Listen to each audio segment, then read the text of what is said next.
Yeah, so the last one for us is ASML. It was their earnings the middle of the week, and this was second quarter of them 2025.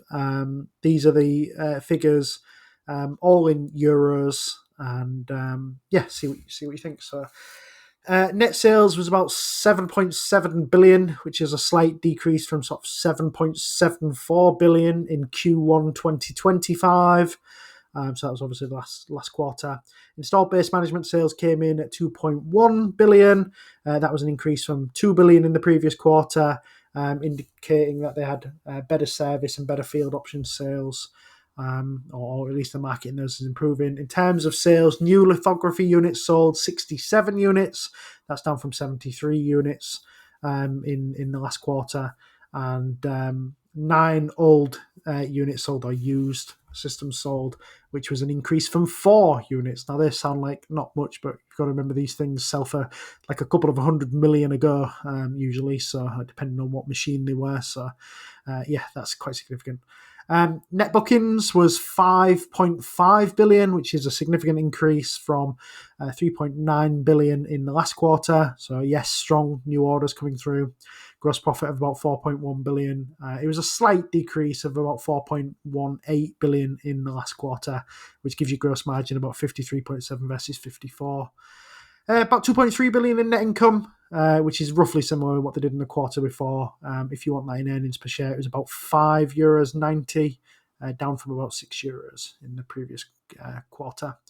About 7.3 billion in cash on the balance sheet at the moment in short-term investments. It was 9 billion at the end of Q1 2025, so there's a little bit of an inventory build-up happening there, a little bit of cash being spent. So yes, quarter to quarter, bit of a slight dip in sales, gross profit, net income. That's all going to happen if the revenue's down. It just flows that way. That's how it happens. Notable increase in the bookings, notable increase in the sale of the used lithography systems, but sales of new systems decreased. Installed base management sales, which is servicing essentially, is continuing to grow.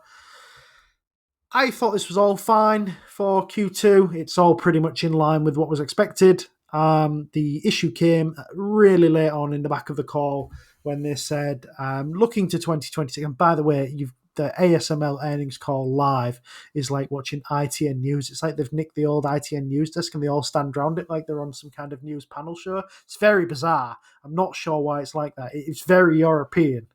But yes, they said, looking at 2026, we can see that our AI customers' fundamentals remain strong, said ASML CEO Christopher Fouquet.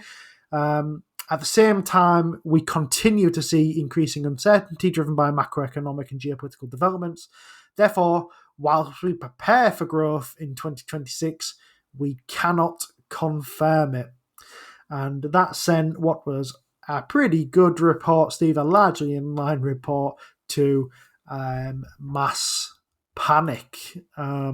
Shares in ASML on the week finished down about 7.5%, which is a sizable fall for a largest tech company that isn't having a fantastic time at the moment anyway. So they did have some gains to give back, but certainly not 7.5. The rest of the call, Steve, was a pretty much rubbish. So I took the step of listening to TSMC's call instead. Their earnings were absolutely fantastic if you've not seen them. But TSMC's call basically underscored the favourable environment for ASML. I think there's driven pretty much by robust and sustained demand for TSMC's leading edge semiconductor technology from AI, from high performance computing segments of the market. TSMC announced pretty aggressive global expansion plans. How about this one, Steve? 6 advanced wafer fabrication facilities in America, $165 billion they're going to spend on them. I thought that was pretty incredible. But they're not stopping there. They're building more places in Taiwan, more places in Japan and Germany. And all of these build-outs translate into substantial orders for ASML's crucial lithography equipment, including the advanced EUV and the future high-end EUV systems as well. TSMC talked about the rapid progression of their technology. They're going to something called N2 and then to N2P, which is another process node. And then by 2028, they're going to go something called A14. All of these are essentially state-of-the-art patterning, which again ensures long-term demand for ASML's highly specialized tools. TSMC also said that they're investing in something called CoWoS, which is COWOS, which stands for chip on wafer on substrate. It's basically an advanced packaging capacity, and it has the availability. They have the ability, to flexibly convert existing fab capacity between these advanced nodes. Sort of further solidifies the need for ASML's technology and for ASML's installed base management team. So yes, that was what I essentially got from it, was that ASML doesn't seem to be able to confirm it, but TSMC is saying we're bringing it. And yeah, I think that makes me still, as ever, fairly positive on the stock, Steve. I think you're okay to be fairly positive on the stock. I was trying to work out what there was stopping them kind of confirming growth, and I heard it speculated on one show. I won't mention which one because I don't think it's very good. And they're wrong about a lot of things. They have kind of three ideas that they think are moving the world, and they try and force everything into one of those buckets. But their idea was tariffs. But tariffs are largely a non-starter here, I think, partly because tariffs are a non-starter all over the place. They're largely unconstitutional. But strong fundamentals in their end markets, you were saying that basically means TSMC. I think their largest customers in order, ASMLs this is, are TSMC, Samsung, and Intel.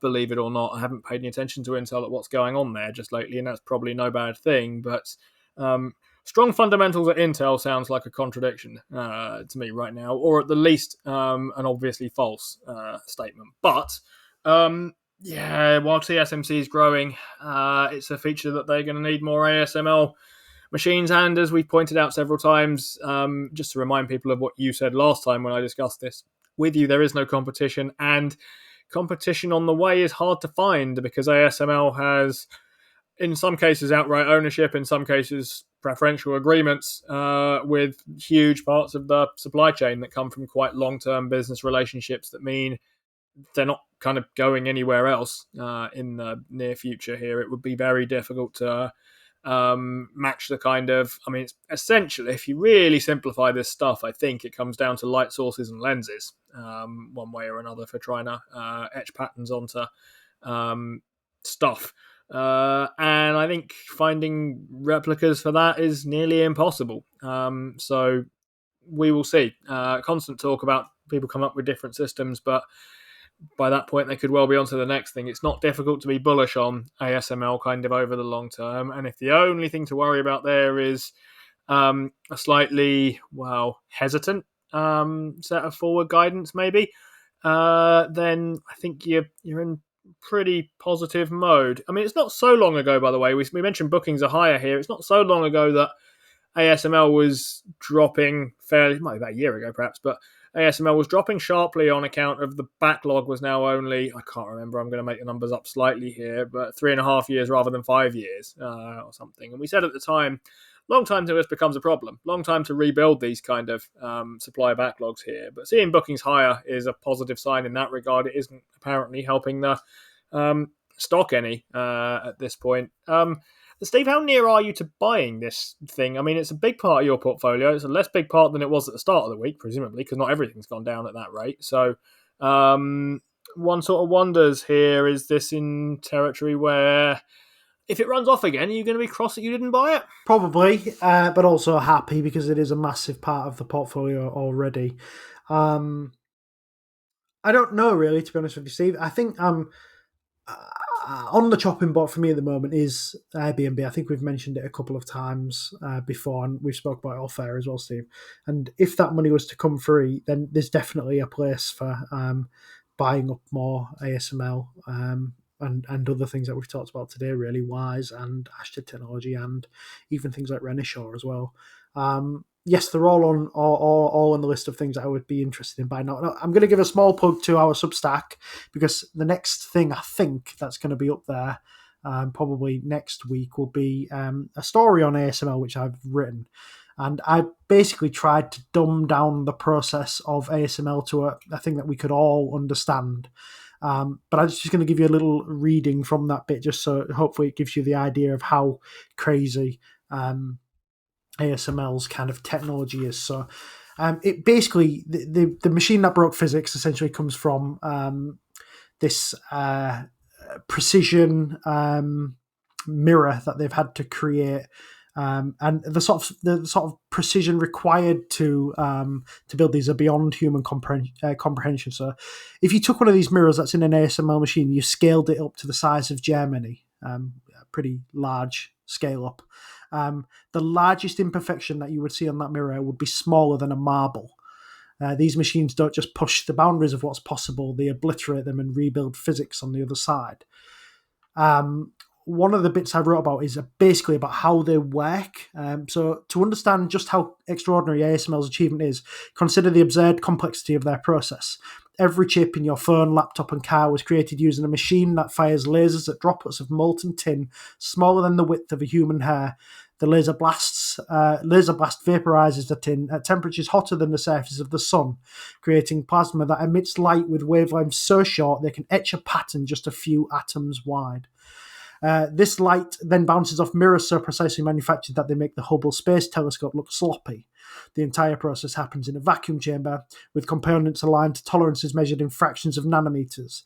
The single speck of dust would be catastrophic, like a boulder falling on a watchmaker's bench. The engineering challenges were so daunting that ASML spent over 2 decades and tens of billions of dollars just to get it to work. And it's not just ASML, their machines incorporate components from hundreds of suppliers around the world, each contributing their own technological miracle. The result is a supply chain so complex and specialised that recreating it would require nothing short of a Manhattan Project level effort.